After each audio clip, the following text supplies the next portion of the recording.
half in the bag. Get this fucking crap out of here. Previously on Half in the Bag. Oh, thank God. Yes, come in, please. Hey guys, what's up?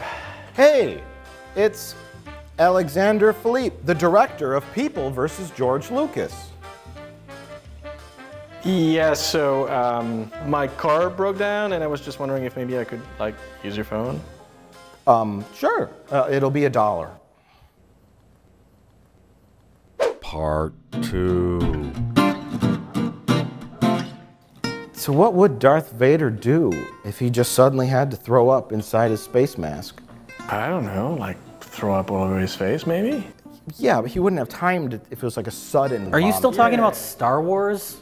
Of course. Yeah, what else is there to talk about? You know, I think I'm gonna go because I'm an adult and I have adult things to do that isn't talking about Star Wars. So I'm gonna go. All right, fine, whatever. So do you think George Lucas is a crazy person? Well, I mean, you know, and I think that's the beauty about George is that he's going to take so many secrets to his grave, you know. Who would you suspect he would leave in his will to inherit the Star Wars empire? I don't Rick know. McCollum?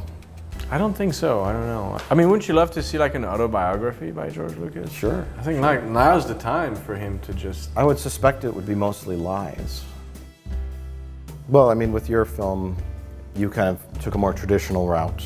And then with something like, say, the 70-minute Phantom Menace review, took a particularly untraditional route. It kind of shows the spectrum of the material that's available. People remixing, re-editing, taking the characters, and it's just like, do you think it devalues the original content? Like, I can't look at Darth Vader the same way anymore. He's become a cartoon character.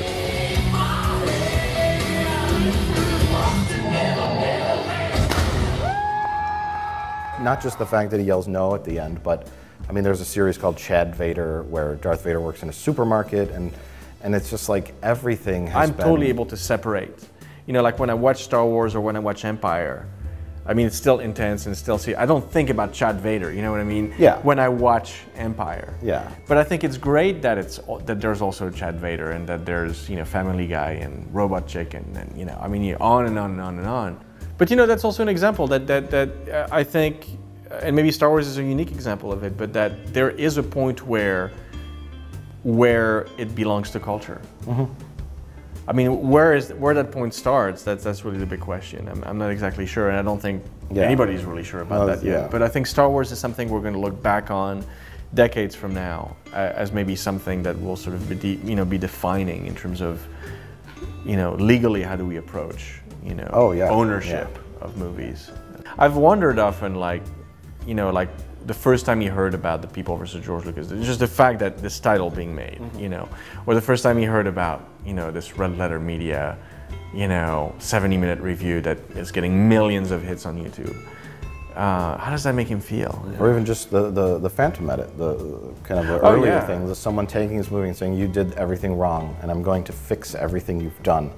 He said before, like, Star Wars was just like a silly sci-fi movie he made in the 70s, and he didn't expect it to turn into anything. So he could just be a guy that just happened to make that, and it exploded, and now he's just like, whatever, like, this is all, you know. Yeah. He could have that attitude where he just does not care about the story and the characters and how it's affected people in many ways, and he's just like, because there's the picture of him on the set of the Indiana Jones film, and he's wearing the Han Shot First T-shirt, which is, of course, it's this, right?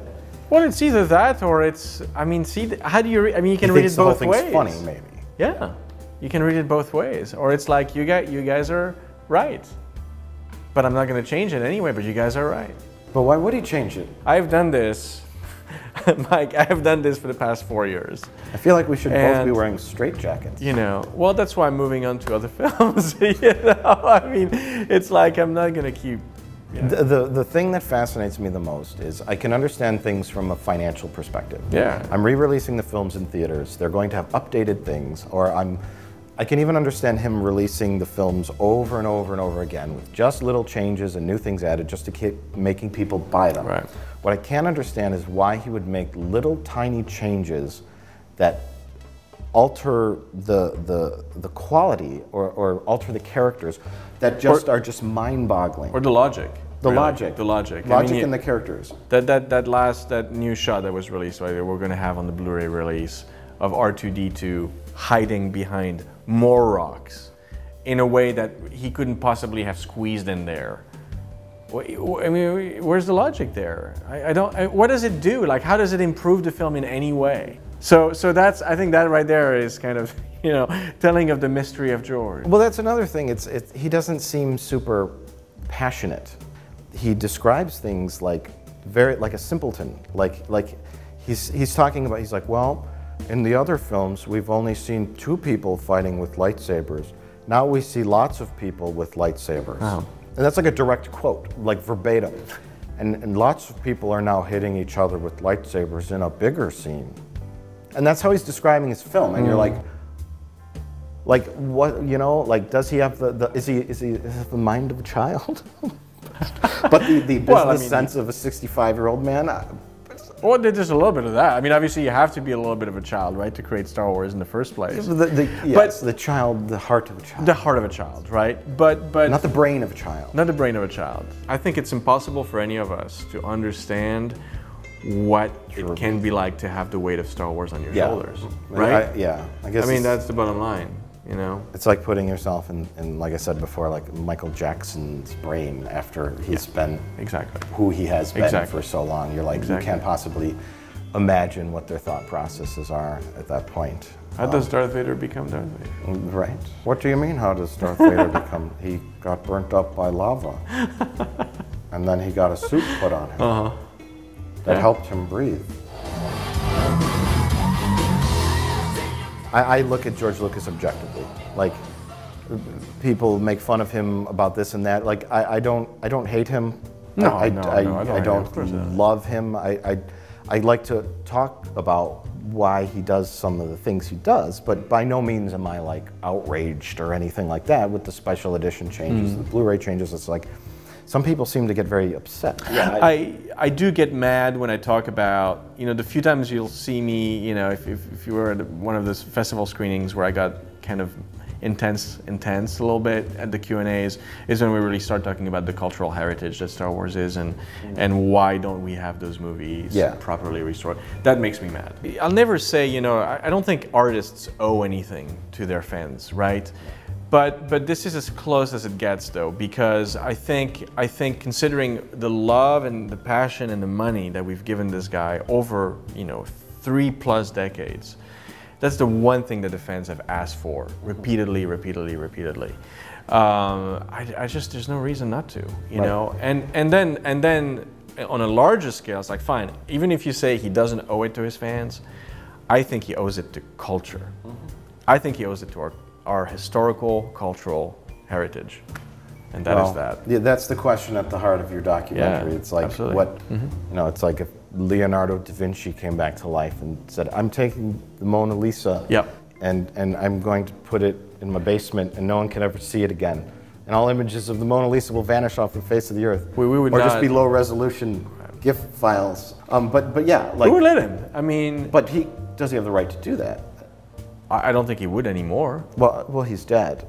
But he probably wouldn't, but what if he wanted to? Would he have the right to do that? Because that's his painting. Yes or no? I mean, no one has an answer. Yeah. But there's also an added layer with film. Like, you know, a painting is just you know, there's only one original. Right? Film, as we all know, several versions can coexist very happily on the same disc.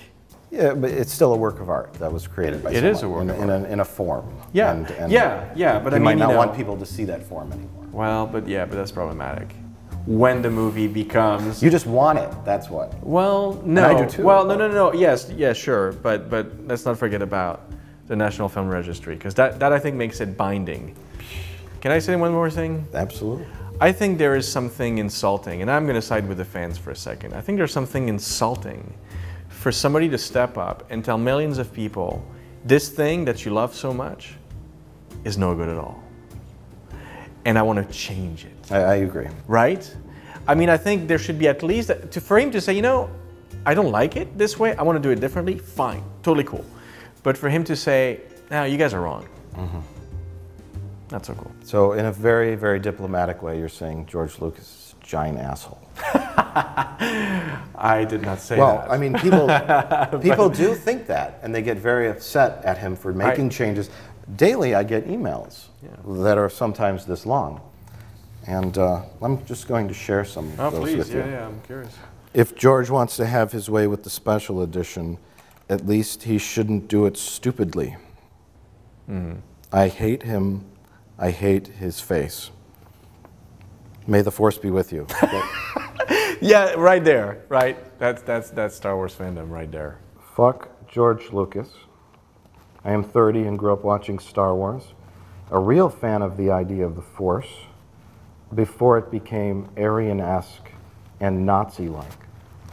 Lucas can shove every one of those microscopic midi-chlorians up his wiener hole until he pisses lightning. Wow, wow, that's intense. That's intense. Well, that certainly is a lot of emails. I'm done with those. Let's just go back to talking negatively about George Lucas for the next 3 hours. Yeah, why not? You know, I'm a documentary filmmaker. It's not like I have a real job. Oh my God. Well, well, well. Look what we have here. Alexandre Philippe and Mike Stoklasa together in one convenient location. Lucas, you fraud! How did you find us? Never mind that. According to my lawyers, it's perfectly acceptable to kill you, as long as I get rid of the evidence. And what better way to do that than with a huge bomb? Oh my God, a bomb that big will blow up the whole block. It's time to die.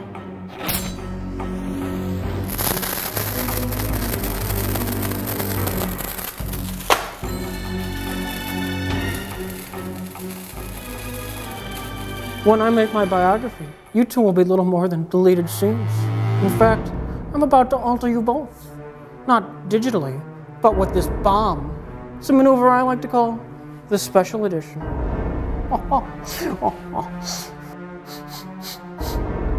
I sense a presence I have not felt since... No! That's not what I think it is it? That's right, fuckhead. It's Star Wars, the original 1977 unaltered version. Ah! No! I fixed this all years ago!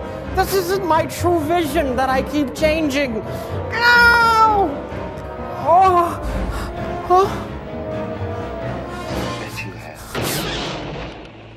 Ah!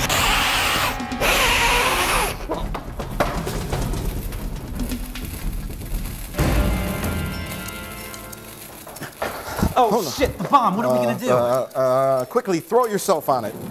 Why do I have to jump onto the bomb? Well, you're the least important person in this room. Look, you can't tell someone to jump onto a bomb. Oh, quit being such a selfish asshole. Just jump on the bomb already. Look, I already saved the day with the TV and I made him run away. Like, I think I've done enough here. Why don't you jump on the bomb? There's not much time. Quickly, before it explodes. Oh. Just put it out. So this is what you guys do with your lives? Unfortunately, yes. Yes. Well, I have to head back to LA. I have a meeting with a big name distributor in the morning. Okay. So what are you guys up to now? We were planning on watching Zat. It's a movie about a man that turns himself into a giant catfish. Oh.